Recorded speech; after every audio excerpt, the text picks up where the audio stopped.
Ne Zha 2 is the biggest movie of the year globally, but its biggest release yet in the United States this past weekend was a huge failure. A strong film with great, colorful visuals, there were many reasons to see Ne Zha 2 this past weekend, although it now seems that there were perhaps more reasons not to. Ne Zha 2 has been a phenomenon overseas. The animated film's box office success in China has been unprecedented, bringing in nearly $2 billion and making it one of the biggest movies of all time. Unfortunately, this trend did not continue in the US, where it opened to a paltry $1.5 million. China's recent creation of big studios of its own has resulted in recent international movies making huge money at the box office without connecting in America. China has seen several successes from this recently, with movies like Hi, Mom and Wolf Warrior 2 each making over $800 million. Unfortunately, these grosses come almost entirely from their home country. The marketing said the movie was a big deal, but didn't explain why. Ne Zha 2 is a hard movie to market to American audiences. The film tells the story of Ne Zha, a reincarnation of the demon orb, and it intersects with Chinese mythology, religion, and folklore in ways that are unfamiliar to audiences from other territories. Even watching the movie, not all of this is clearly explained. The movie digs deep into its own cultural associations and story and themes, assuming the audience already understands them.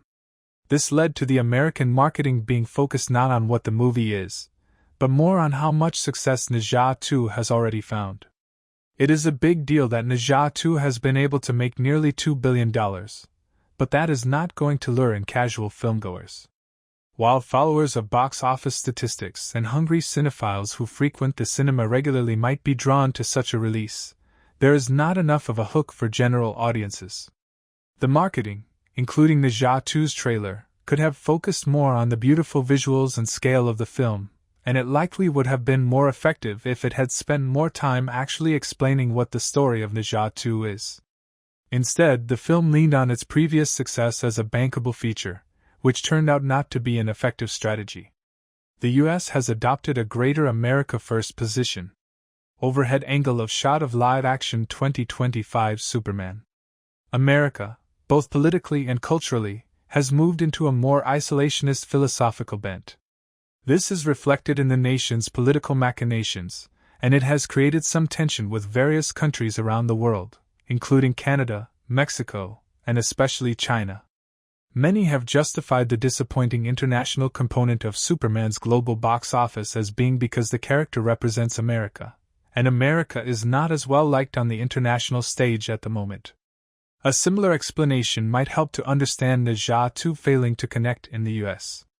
America is less open than it used to be, and tensions are higher with China. This new film reflects Chinese philosophy and mythology, which is less appealing to American audiences at this time. With China building its own studios and big-budget films, and relying less on American ones, it makes sense for Americans to be dubious about their products. The US is more America First than it has been in recent years, and Ne Zha 2 reflects the opposite of that. Seeing Ne Zha 2 directly supports the cultural changes of China's movie industry, which has been to the detriment of American films overseas. Animated movies have not had a strong year. Elio looking shocked while holding a colorful drink in Elio. Animation has not been the most popular genre in American cinemas this year. While most years have seen at least one or two enormous animated films by this time, the biggest animated movie of the year has been Elio for some time, with a box office total of only $152 million. The bigger family hits of the year have been mostly in live-action remakes.